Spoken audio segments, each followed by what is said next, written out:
10 Greatest Rock Bands of All Time. 1. The Beatles. What more can anybody say about the Beatles? John, Paul, George and Ringo became household names back in 1964 in the UK and USA, at least. Soon they became known as the Fabulous Four or Fab Four. By the late 1960s many people thought they were sent here to save the world. Fancy that notion, eh? Perhaps their best album, Revolver, was VH1's pick for Best Album of All Time. Back in 1967, during the psychedelic era, many of us marveled at their enigmatic, post-acid lyrics. Some examples were, The Walrus was Paul. Lucy in the Sky with Diamonds. When Ignorance and Haste may mourn the dead. Yeah, right, gimme a hit. Then that Japanese artist chick Yoko Ono broke them up. Or did she? Perhaps a more likely possibility is that aspirations for solo careers sent them in other directions.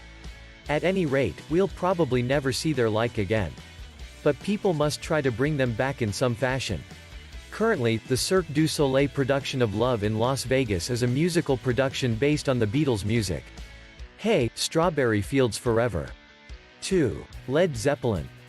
I'll never forget listening to the first album by Led Zeppelin. This was truly incredible music. I'd never heard anything like Jimmy Page's searing, hyperkinetic guitar slinging or Robert Plant's otherworldly screaming, chanting and howling, and the other musicians were decidedly above average as well. The lead riff from the song, Dazed and Confused, is forever implanted in my gray matter, I may die contemplating it. Perhaps the band's best album was Houses of the Holy, including its smash hits Dancing Days, The Rain Song, and No Quarter. And the Zepp didn't let me down for 12 years, though there was a drop-off in quality material during and after the double album Physical Graffiti, but who can forget the Tantric Kashmir? Then in 1980 drummer John Bonham died and the band broke up. Incidentally, in 2000, VH1 voted Led Zeppelin the #1 greatest hard rock band. The Zepp had a reunion concert at the end of 2007, and plans for a reunion tour have been in the works, but it will probably never happen. 3. The Rolling Stones. In 1962 Brian Jones brought together the members of a rhythm and blues band that would become the Rolling Stones. Their list of classic albums is long: Out of Our Heads, Aftermath, Their Satanic Majesty's Request, Let It Bleed, Sticky Fingers and Exile on Main Street.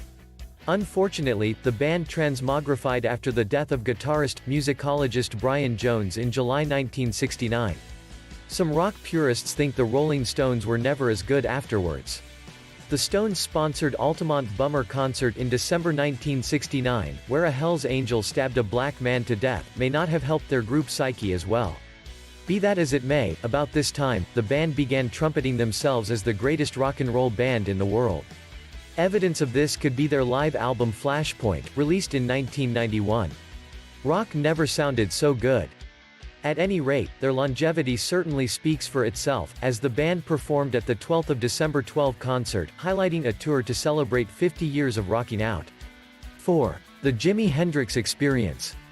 Reputedly, blues guitarist Eric Clapton's jaw dropped when he heard Jimi Hendrix play Howlin' Wolf's Killing Floor.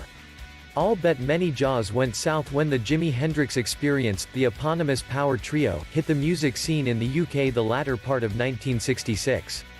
The group lasted only 4 years or so, changing bass players and drummers a time or two. Mitch Mitchell was the drummer on all albums except Band of Gypsies, on which Buddy Miles played drums and sang vocals. But the band's leader, Jimi Hendrix, quickly established himself as the most explosive and inventive guitarist around and to this day is often considered the greatest rock guitarist of all time.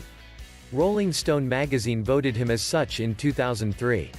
Perhaps the band's greatest songs were Purple Haze, Foxy Lady, All Along the Watchtower, and Machine Gun. Then, in the fall of 1970, Hendrix was planning to record an album with jazz great Miles Davis. Wouldn't that have been incredible?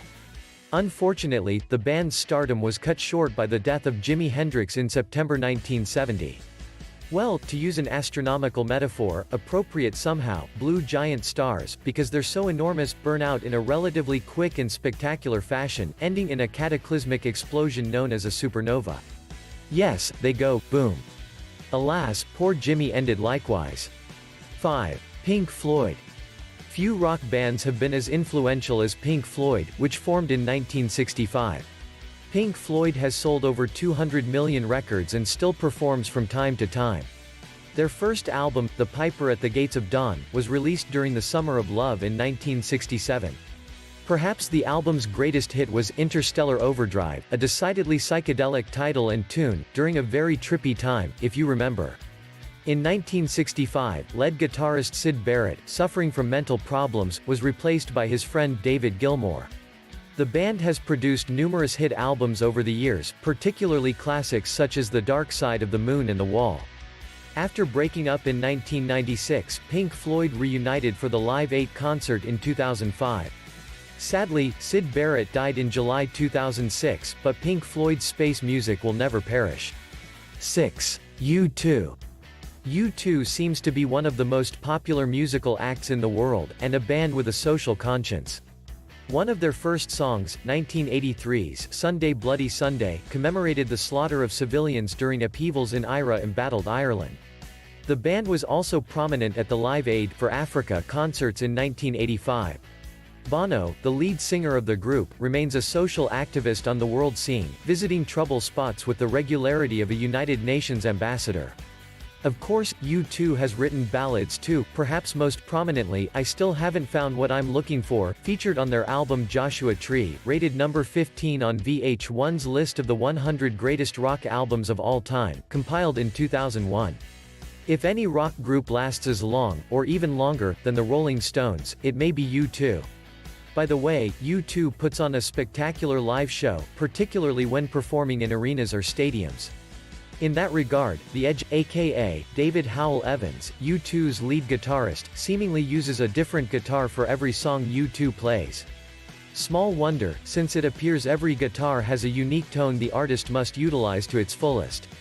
7. Aerosmith. No American rock band has won more awards and honors, and sold more albums, than Aerosmith. Formed in the early 1970s, this Boston-based band developed a hard rock cutting edge that rivaled that of other hard rock bands such as Led Zeppelin, Black Sabbath and AC/DC, though some critics considered them nothing more than a poor man's Rolling Stones. Perhaps the band's greatest hit is Walk This Way, covered by numerous groups, including the hip-hop band Run DMC. But it has been a bumpy ride for these guys. By the middle 1980s virtually every band member ended up in drug rehab, and the band didn't rebound until every member swore off the contraband by the end of the decade. Since then, they've rocked. So, regarding rock longevity, only the Rolling Stones top these aging, though potent, rockers. 8. Santana. A San Francisco Bay Area group that went stellar as Santana, which started as the Santana Blues Band, led by lead guitarist Carlos Santana. The band's Latin-flavored rock and roll became a quick sensation in San Francisco's concert scene. Notably, the band became famous before the release of its first album by playing at Woodstock in August 1969. Over the years, their top-grossing albums have been Abraxas in 1970 and, in 1999, Supernatural, something of a comeback effort after many years of low record sales and no recording contract.